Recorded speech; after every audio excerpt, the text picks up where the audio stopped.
CPM party കോൺഗ്രസിൽ ഫലസ്തീന് ഐക്യദാർഢ്യവുമായി സമ്മേളന പ്രതിനിധികൾ. മധുരയിൽ നടക്കുന്ന പ്രതിനിധി സമ്മേളനത്തിൽ ഫലസ്തീനോട് ഐക്യദാർഢ്യം പ്രഖ്യാപിച്ചുകൊണ്ട് കഫിയ അണിഞ്ഞാണ് പ്രതിനിധികൾ എത്തിയത്.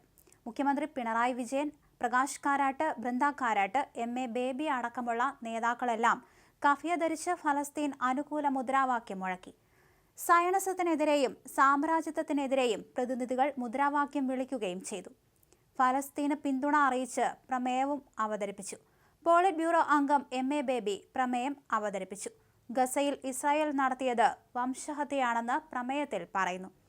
പ്രമേയം അവതരിപ്പിച്ചതിനു ശേഷം പ്രതിനിധികൾ മുദ്രാവാക്യം മുഴക്കി. അതേസമയം വഖഫ് ബില്ലിനെതിരായ പോരാട്ടം തുടരുമെന്ന് CPM പോളിറ്റ് ബ്യൂറോ അംഗം ബൃന്ദ കാരാട്ട് പറഞ്ഞു.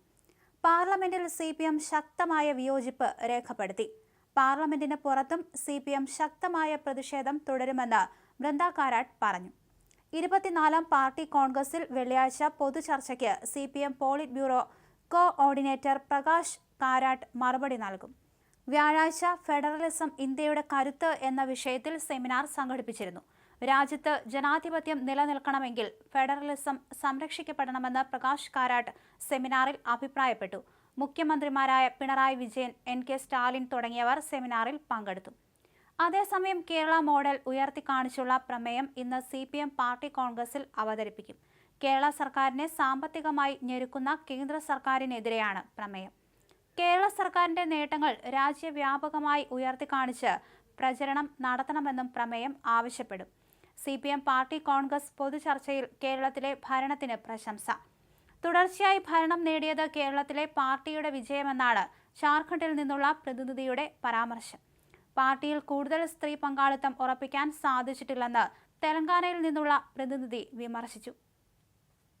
ഉച്ചവരെയുള്ള ചർച്ചയിൽ 18 പേരാണ് പങ്കെടുത്തത്. നേതാക്കളെ വിലയിരുത്തേണ്ടത് പ്രവർത്തനം നോക്കിയാണെന്നും പ്രായപരിധി നോക്കിയല്ലെന്നും ചർച്ചയിൽ ഒരു പ്രതിനിധി അഭിപ്രായപ്പെട്ടു. പ്രായപരിധി സംബന്ധിച്ച് മറ്റ് പ്രതിനിധികൾ അഭിപ്രായങ്ങൾ രേഖപ്പെടുത്തിയില്ല. ചിട്ടയായ പ്രവർത്തനങ്ങളിലൂടെയാണ് തുടർച്ചയായി ഭരണത്തിലെത്താൻ സാധിച്ചത് എന്നാണ് ജാർഖണ്ഡിൽ നിന്നുള്ള പ്രതിനിധിയുടെ പരാമർശം. തെലങ്കാനയിൽ സ്ത്രീകളെ ആകർഷിക്കാൻ കഴിയുന്നില്ലെന്നാണ് സംസ്ഥാനത്തു നിന്നുള്ള പ്രതിനിധിയുടെ സ്വയം വിമർശനം. തെലങ്കാന തെരഞ്ഞെടുപ്പിൽ സഖ്യത്തിന് ശ്രമിച്ചിട്ട് നടന്നിട്ടില്ലെന്നും ചർച്ചയിൽ വിലയിരുത്തലുണ്ടായി. CPM രാഷ്ട്രീയ പ്രമേയത്തിൽ 3424 ഭേദഗതികളും 84 നിർദ്ദേശങ്ങളും അവതരിപ്പിച്ചെന്ന് ബൃന്ദ കാരാട്ട് പറഞ്ഞു. 133 ഭേദഗതികൾ അംഗീകരിക്കപ്പെട്ടു. കരട് രാഷ്ട്രീയ പ്രമേയത്തിന്മേലുള്ള ചർച്ച വെള്ളിയാഴ്ചയും തുടരും. മെയ് 20-ലെ രാജ്യവ്യാപക തൊഴിലാളി പണിമുടക്കിന് പിന്തുണ നൽകുമെന്ന് ബൃന്ദ കാരാട്ട് വ്യക്തമാക്കി.